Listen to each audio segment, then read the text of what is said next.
Kembali lagi di Midnight Live. Mania, mana suaranya? Seperti biasa, hari Senin kita ada berita ringan dari berbagai daerah. Berita-berita itu sudah kami rangkum dalam Monday Light News berikut ini.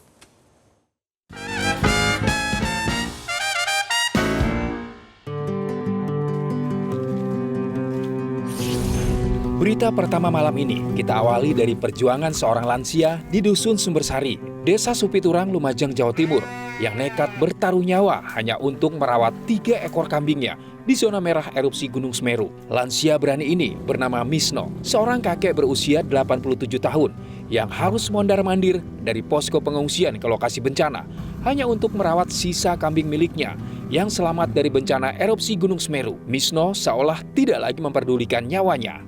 Walau usianya sudah tua, tapi fisik tubuhnya tetap semangat ketika setiap pagi harus memasuki area zona merah erupsi hanya untuk mencarikan pakan bagi kambing-kambingnya. Bencana erupsi Gunung Semeru telah menyebabkan 8 ekor kambingnya mati akibat terpapar awan panas. 3 ekor lainnya selamat dan kini dirawat untuk menjadi sumber nafkah bagi Misno.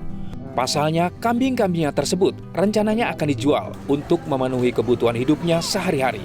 Selepas merawat kambing, Misno harus kembali ke posko pengungsian di SD Negeri Supiturang 4. Di usianya yang sudah senja, Misno justru menjadi tumpuan hidup bagi keluarganya. Sebab anaknya ada yang mengalami sakit, sehingga keperluan untuk merawat kambing terpaksa dilakukan Misno seorang diri. Setiap hari Misno harus berulang kali meminta obat kepada petugas posko pengungsian agar stamina dan kesehatannya terjaga selama penanganan bencana erupsi Gunung Semeru. Misno adalah bukti di mana perjuangan hidup tidak mengenal usia. Semuanya rela dilakukan hanya untuk bertahan hidup di daerah bencana. Masih dari berita bencana erupsi Gunung Semeru, kali ini kisah sejumlah relawan kebencanaan yang memiliki misi khusus, yaitu menyelamatkan hewan peliharaan yang tertinggal di lokasi bencana. Penyisiran mulai dilakukan dari Dusun Sumbersari hingga Dusun Gedang Mas di Desa Supiturang, Lumajang. Dalam pencarian tersebut, petugas menemukan 2 ekor kucing dalam kondisi lemah, diduga karena kurang makan, serta mengalami stres akibat suara letusan dan lingkungan yang gelap terliput abu. Paiman, salah satu relawan yang turut menjalankan proses evakuasi, mengaku tak tega melihat hewan peliharaan dalam kondisi kelaparan di lokasi bencana. Menurut Paiman, beberapa kucing ditemukan bersembunyi di kolong perabot rumah serta dalam keadaan kotor setelah 4 hari terkurung. Di posko pengungsian, kucing-kucing tersebut rencananya akan ditampung sementara di area penyelamatan hewan darurat. Warga yang mengenali hewan peliharaannya dipersilakan mengambil kembali saat situasi sudah aman. Di balik tembok tinggi yang selama ini identik dengan hukuman dan pembatasan, ada sesuatu yang tak terlihat. Sebuah ruang kecil yang menjadi harapan untuk merubah hidup. Di lapas kelas 2A Garut, Jawa Barat inilah para warga binaan lapas menemukan kembali arti sebuah kesempatan kedua. Setiap hari, deru mesin jahit menjadi musik yang membangunkan semangat, bukan sekedar pekerjaan. Namun ini adalah bukti masa lalu yang tidak harus menentukan masa depan.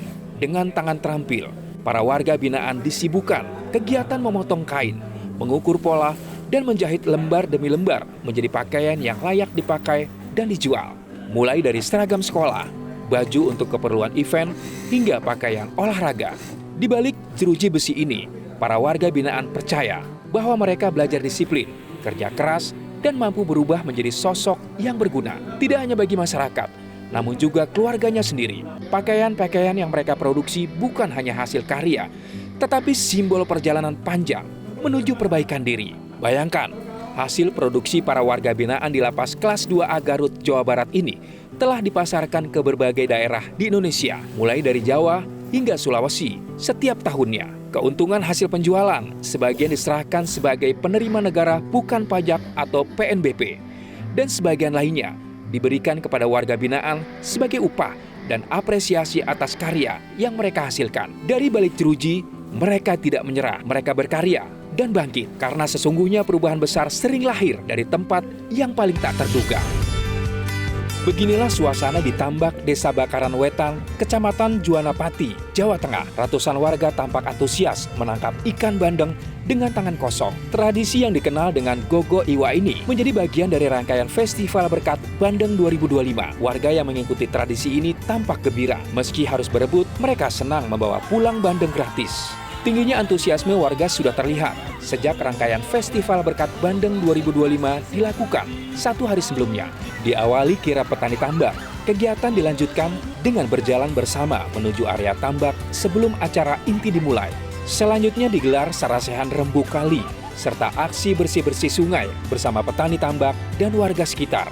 Tradisi dilanjutkan dengan bancakan wiwitan panen sebagai wujud doa agar hasil tambak bandeng melimpah. Prosesi budaya ini diikuti penampilan tari bandeng sebelum akhirnya warga diperbolehkan masuk tambak untuk Gogo Iwa bersama. Masyarakat yang mengikuti Gogo Bandeng justru tidak diperkenankan menggunakan alat apapun. Semua harus mengandalkan tangan kosong.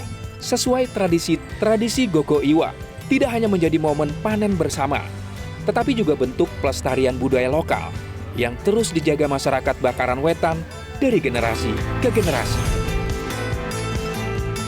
Menjelang penutupan tahun 2025, Falcon Picture kembali menyegarkan dunia komedi dengan merilis trailer dan poster komik 8 Revolution, Santet Kabinet.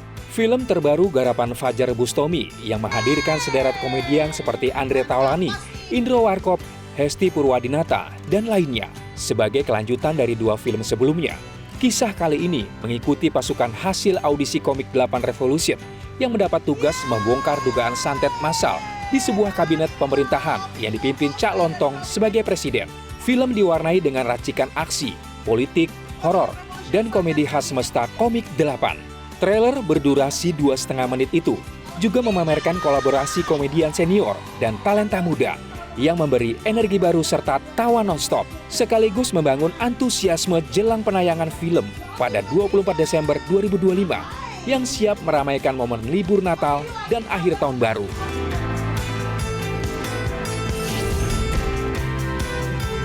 Falcon Picture resmi meluncurkan poster terbaru untuk film Warkop DKI yang menampilkan Desta dengan gaya dan penampilan yang sangat mengingatkan pada sosok almarhum Dono. Mulai dari gestur, potongan rambut, hingga ekspresi komedi yang menjadi ciri khasnya. Poster ini menjadi penanda langkah berikutnya dalam upaya Falcon menghidupkan kembali warisan komedi legenda Indonesia dengan sentuhan visual yang lebih modern, melalui pilihan artistik dan pendekatan desain yang memadukan nuansa era Warkop DKI dengan standar produksi masa kini. Poster tersebut memberikan gambaran bahwa film ini tidak hanya mengandalkan nostalgia, tetapi juga mengusung misi untuk menjembatani penonton lama dan baru. Meskipun detail cerita dan deretan pemain lengkap belum diungkap, peluncuran poster ini menegaskan bahwa proyek film Warkop DKI versi terbaru sedang berjalan sesuai arah